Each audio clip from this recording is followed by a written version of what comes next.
الرحیم الحمد للہ رب العالمین وصلی اللہ علی محمد وآلہ الطاہرین۔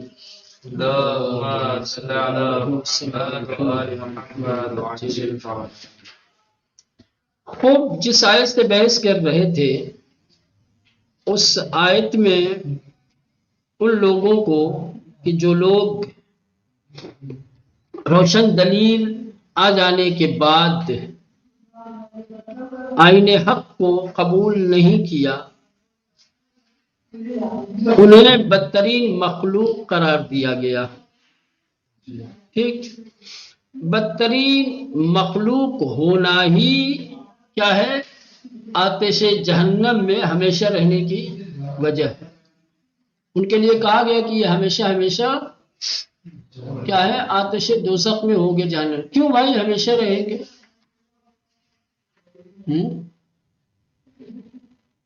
کیونکہ انہوں نے حقیقت کو واضح ہو جانے کے بعد قبول نہیں کیا۔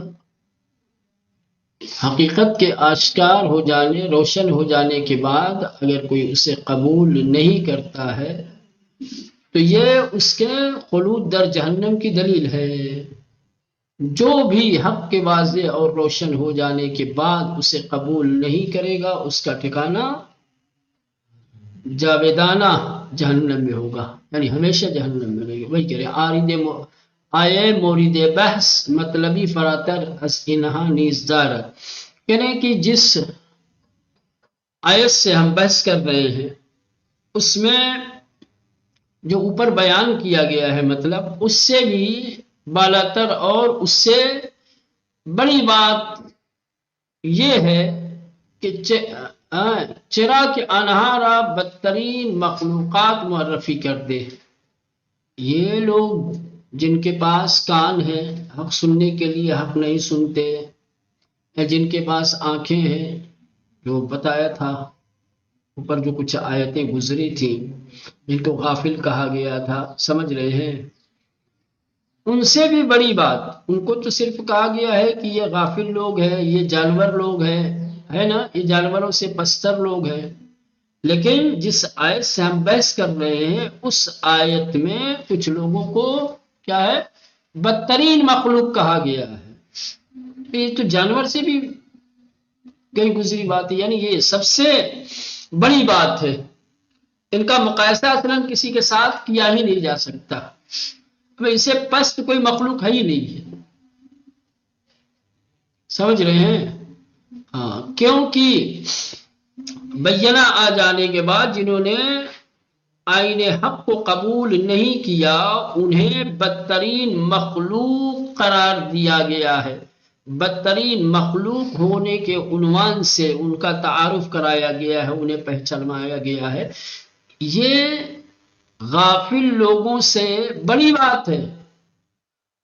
اوپر جن لوگوں کے پاس کان، آنکھ، زبان ہے حق دیکھنے بولنے سننے کی، ان کو تو خالی غافل کہا گیا ہے نا، بعنوان غافل ان کا تعارف کرایا گیا ہے نا۔ لیکن آئے مورد بحث کیا ہے؟ ان لوگوں کو جو بینہ آنے کے بعد حق قبول نہیں کر رہے تھے یا نہیں کیا، ان کو بدترین مخلوق قرار دیا گیا ہے۔ وَإِن در حقیقت بمنزلِ بیان دلیلیز، اور یہ حقیقت میں اس دلیل کے بیان کے منزلت رکھتا ہے برائے خلود عنہا در آتش دوزخ، جہنم کی آگ میں ان کے ہمیشہ ہمیشہ رہنے کے لیے۔ چونکہ یہ بدترین مخلوق ہے اس لیے یہ ہمیشہ ہمیشہ آتش جہنم میں جلیں گے اور رہیں گے۔ اب سوال یہ ہے کہ چرا آنہا بدترین مخلوقات نہ باشند، یہ لوگ بدترین مخلوق کیوں نہ ہوں؟ در حال کی تمام درہائے سعادت بے روح شان گشودے شد، سعادت کے تمام دروازے کھول دیے گئے، دکھا دیے۔ دروازہ یہ ہے آ جاؤ، سعادت کے آ جاؤ، یہ سعادت کا دروازہ تمہارے لیے کھلا ہوا ہے۔ لیکن ان لوگوں نے کبر و غرور و عناد و ہٹ دھرمی کی وجہ سے آگاہانہ طور پر مخالفت کی. وہ تو غافل تھے، بے خبر لوگ تھے، یہ تو باخبر ہیں. باخبر ہوتے ہوئے آگاہانہ طریقے سے یہ حق کی مخالفت کر رہے ہیں. اس وجہ سے یہ لوگ بدترین مخلوق ہیں. چرا آنہا بدترین مخلوقات نباشند، کیوں وہ سب بدترین مخلوق نہ ہوں، در حالی کے جبکہ تمام درہائے سعادت کے تمام دروازے بے روح شان ان کے لیے ان کے مد مقابل گشود شد کھول دیا گیا. وَأَزْرُوِ کبر و غرور، تکبر اور غرور کی وجہ سے، وعناد اللجاج دشمنی اور ہٹ درمی کی وجہ سے، آگاہانہ معرفت کے ساتھ، آگاہی کے ساتھ، علم و یقین کے ساتھ بے مخالفت برخاستن، مخالفت کے لیے کھڑے ہو گئے. اس وجہ سے یہ لوگ بدترین مخلوق ہے. اب مقدم داشتن اہل کتاب بر مشرکان در ان آئے نیز ممکن است به خاطر این باشد که آنها دارای کتاب آسمانی و علما و دانشمندان بودند و نشانهای پیغمبر اسلام در کتب آنها صریحا آمده بود، بنابراین مخالفت آنها زشتر و بدتر بوده. کہہ رہے آیہ کریمہ میں اہل کتاب کو مشرکین پر مقدم کیا گیا. اس تقدم کی وجہ کیا ہے؟ کیوں اہل کتاب کا تذکرہ پہلے آیا ہے اور مشرکین کا بعد میں؟ اہل کتاب کو مشرکین پر مقدم کیوں رکھا گیا ہے؟ کا اس کی وجہ یہ ہو سکتی ہے کہ اہل کتاب کے پاس آسمانی کتاب تھی، ان کے پاس علماء دانشمند پڑھے لکھے لوگ تھے، پیغمبر اسلام کی تمام نشانیاں وہ اپنی کتابوں میں دیکھ چکے تھے. صریحی طور پر جو آسمانی کتابوں میں پیغمبر کی نشانیاں تھیں اس سے آگاہ تھے.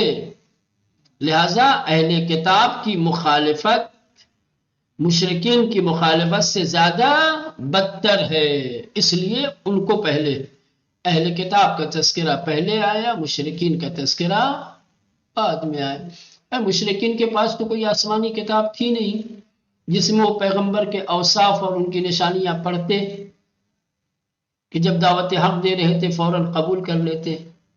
اہل کتاب کے پاس تو آسمانی کتاب تھی اور اس آسمانی کتاب میں پیغمبر آخر کی صفات، ان کی نشانیاں بیان ہوئی ہیں واضح طور پر.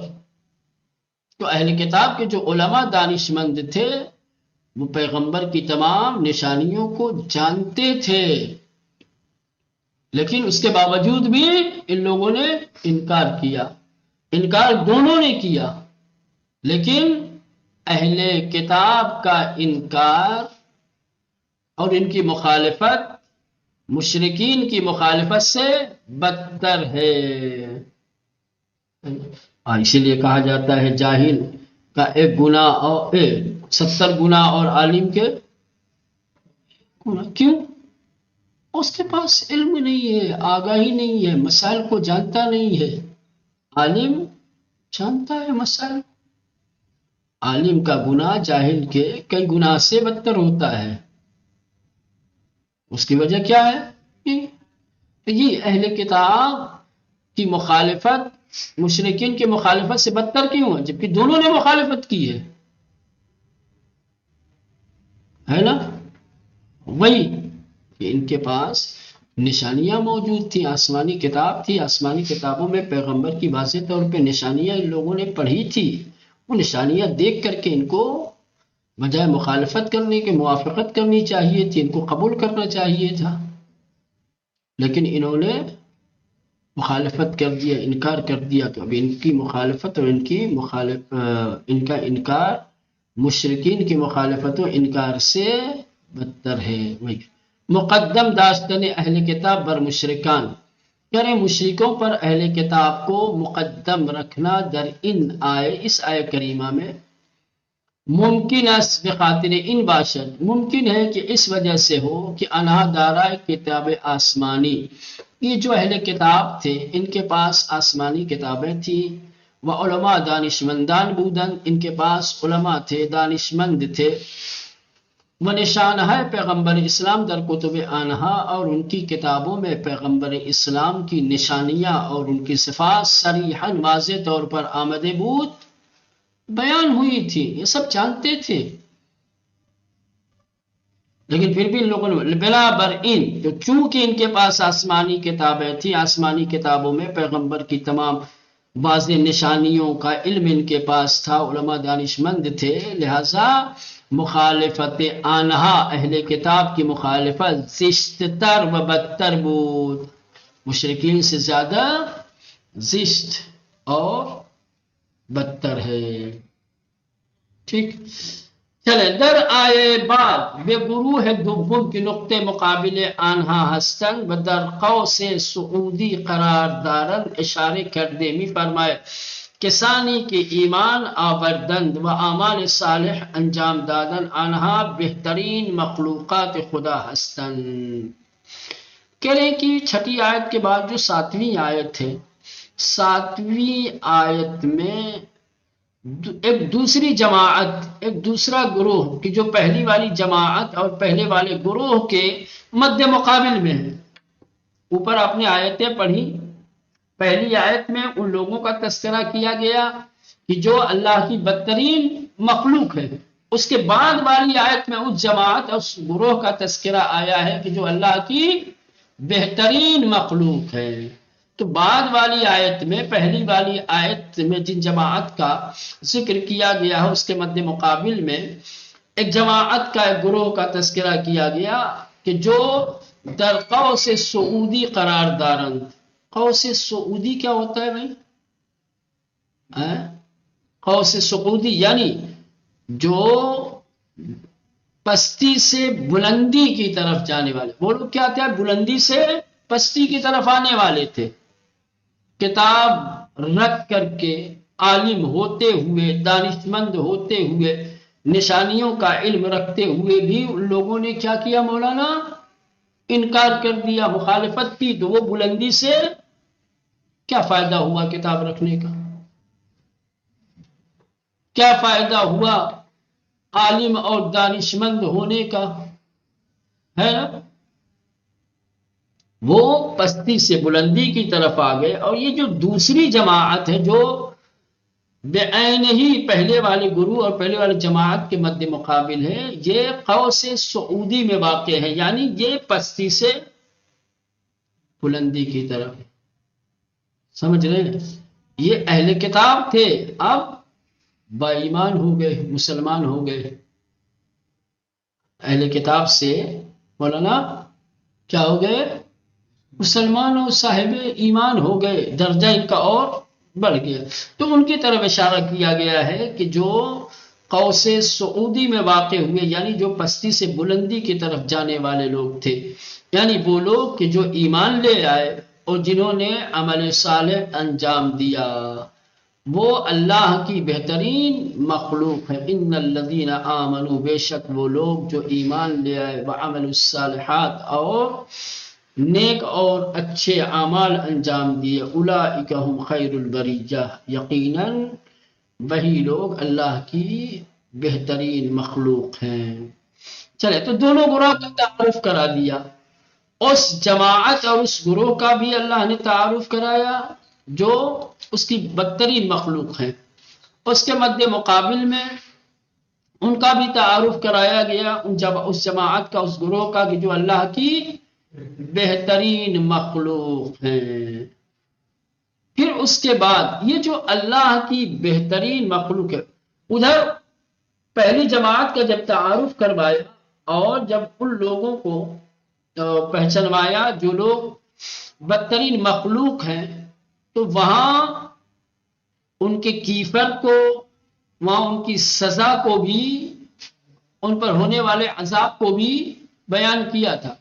تو اب یہاں جو دوسری جماعت، دوسرا گروہ ہے کہ جن کو اللہ نے اپنی بہترین مخلوق کے عنوان سے متعارف کروایا ہے، پہچنوایا ہے، ان کا اجر و ثواب بھی آگے بیان کیا ہے. کیا بیان کیا؟ سپس دوسرے گروہ اور دوسری جماعت کے تعارف کے بعد پاداش آنہارا، ان کے اجر و ثواب کو در چند جملے کوتاہ، چند مختصر جملوں میں چنین بیان می کنات، اس طریقے سے بیان کیا گیا ہے کہ جزائے آنہا نزد پروردگار شان، کہ ان کا صلہ، ان کی جزا پروردگار کے نزدیک، ان کے پروردگار کے نزدیک باغہائے بہشت جاویدان است، بہشت کے باغات جو ہمیشہ رہنے والے ہیں، کہ نہرہا از زیر درختان است، کہ نہریں جس کے درخت کے نیچے سے پیوستے مسلسل جاری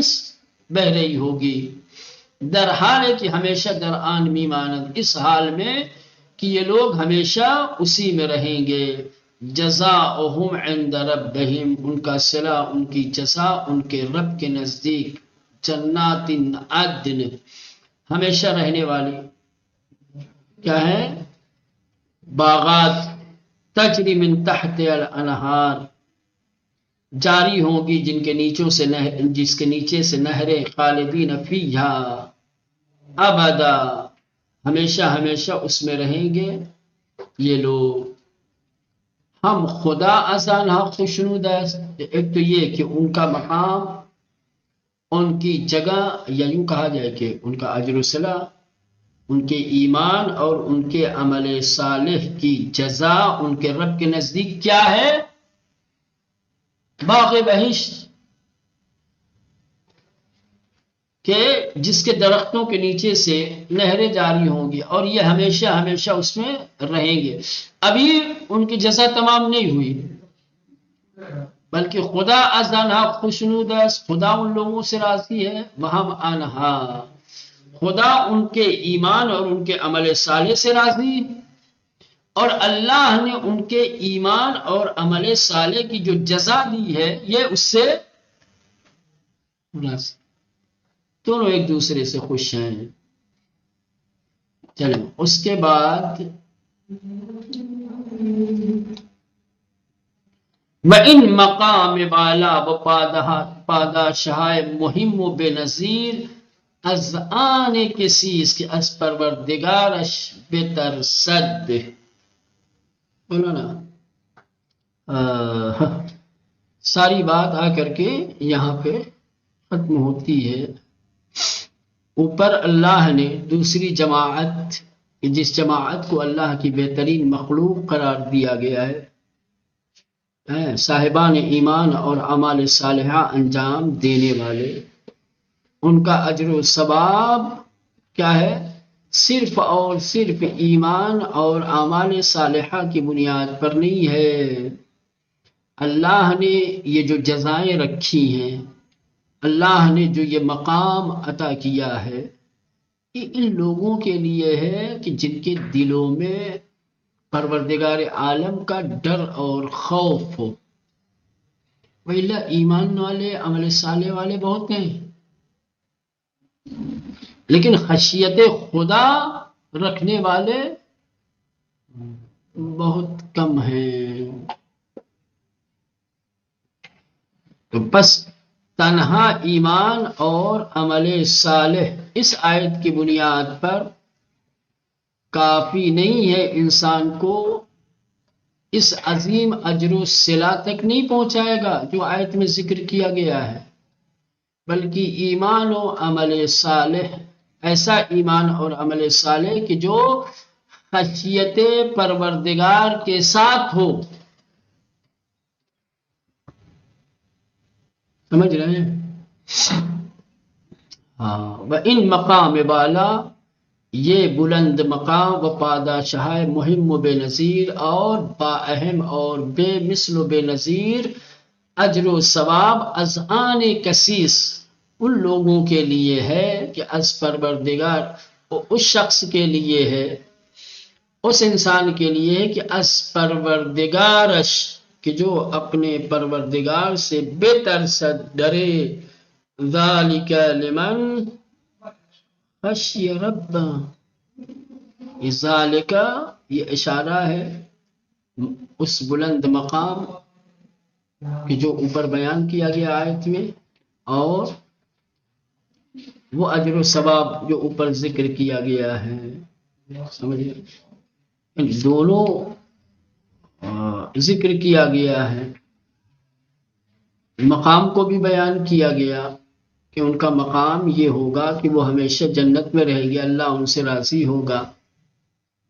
ٹھیک، اور نعمت یہ ہوگی، ان کا پاداش یہ ہوگا کہ بہترین خوبصورت ہمیشہ رہنے والے باغ، ایسے باغ کے جس باغ کے ہر درخت کے نیچے سے نہر جاری ہوگی، ہر صورت تو قابل توجہ ان کی در مورد مومنان سخن از انجام اعمال صالح نیز بمیان آمده کی در حقیقت میں بے درخت ایمان است، کرے کہ قابل توجہ بات جو صاحبان ایمان کے سلسلے میں کی گئی وہ یہ ہے کہ ایمان کے ساتھ ساتھ اعمال صالح کا بھی ذکر ہوا ہے، ایمان کے ساتھ اعمال صالحہ کا ذکر کیوں ہوا ہے؟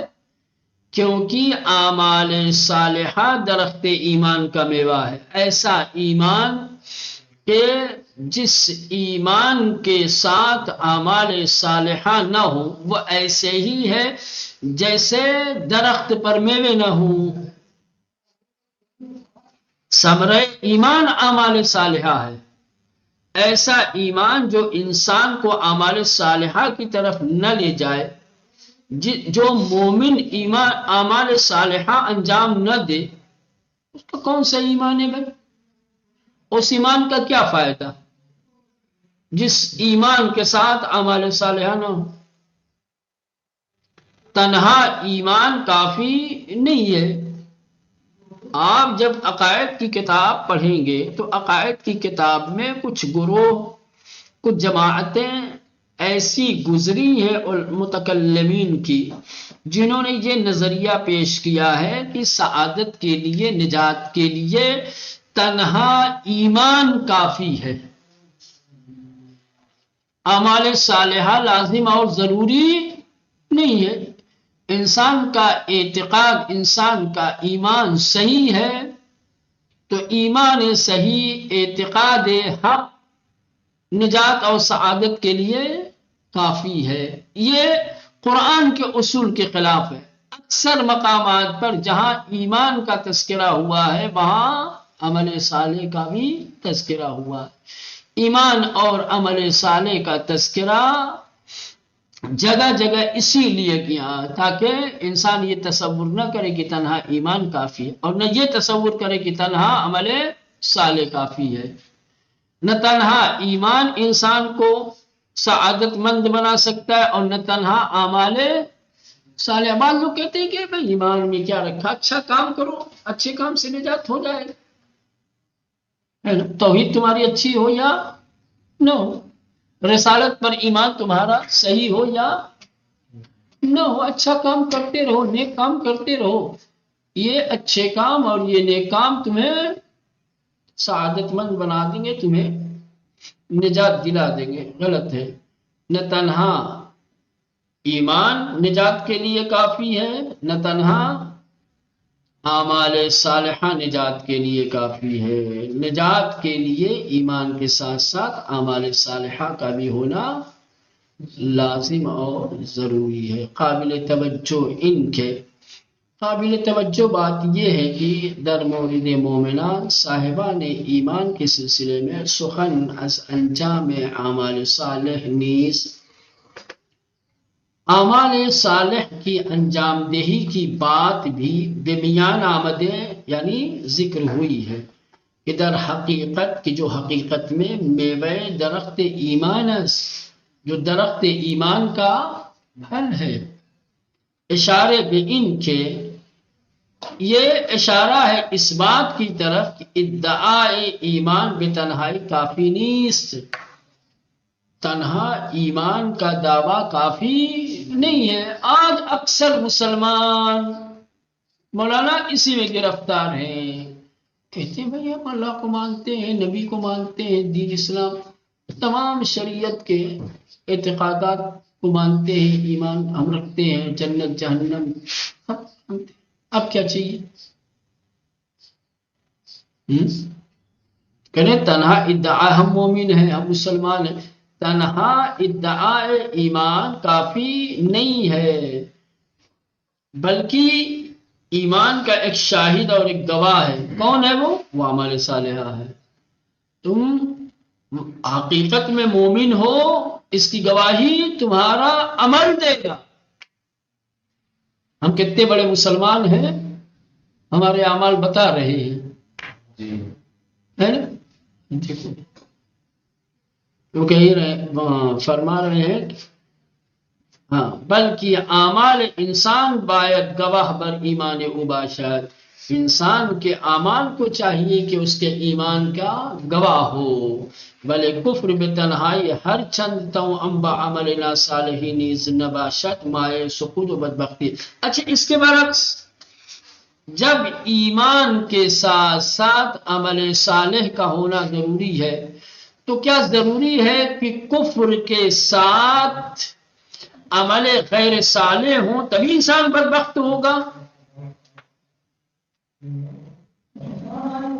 ایمان کے مقابلے میں کفر ٹھیک، عمل صالح کے مقابلے میں عمل غیر صالح کرے نا۔ اگر کفر کے ساتھ اچھے اعمال بھی ہوں تو انسان خوش وقت نہیں ہو سکتا۔ اگر کفر ہے ایک طرف، دوسری طرف اس کے نام اعمال میں عمل غیر صالح نہیں ہے، تب انسان بدبخت ہو جائے گا۔ بس یوں کہہ سکتے ہیں کہ انسان کی سعادت مندی اور نجات کے لیے ایمان کے ساتھ ساتھ اعمال صالحہ کا ہونا ضروری ہے، لیکن بدبختی کے لیے تنہا کفر کافی ہے۔ کفر کے ساتھ عمل غیر صالح ہو یہ ضروری نہیں۔ وہی کہہ رہے ہیں کہ بھلے کفر میں تنہائی، لیکن کفر تنہا اکیلا ہر چند تو انبا عملنا صالحی نیز نباشد، اگرچہ وہ عمل غیر صالح کے ساتھ نہ بھی ہو تو مائے سقوط و بدبختی، اس یہ انسان کی ضلالت اور انسان کی بدبختی کا سبب ہے۔ گزشتے از ان، آپ یہ باتیں چھوڑیے، نظر انداز کیجئے، کفر معمولا مبدع انواع گناہان و جنایات و اعمال خلاف نیز می شود۔ خود جہاں کفر آ جائے گا، یہ کفر انسان کو نافرمانی، گناہ، ظلم و زیادتی اور جنایت کی طرف خود بخود لے جائے گا۔ جہاں کفر ہو وہاں عمل صالح کی توقع نہیں کی جا سکتی۔ یہ کہہ رہے ہیں کہ کفر معمولاً، کفر عام طور سے مبدع انواع گناہان، مختلف گناہان کا مبدع، ابتدا، و جنایات و اعمال خلاف اعمال اور جنایتوں، ظلم و زیادتی کا مبدع ہوتا ہے۔ یعنی ادھر سے آپ کہیں کہ کفر عام طور سے تمام گناہوں، جنایات، ظلم و زیادتی اور خلاف اعمال کا مبدع ہے، سرچشمہ ہے۔ جہاں کفر ہوگا وہاں یہ تمام خرابیاں ہوں گی۔ چلے بس اتنا رہنے دیں، یہ کل انشاءاللہ دیکھیں۔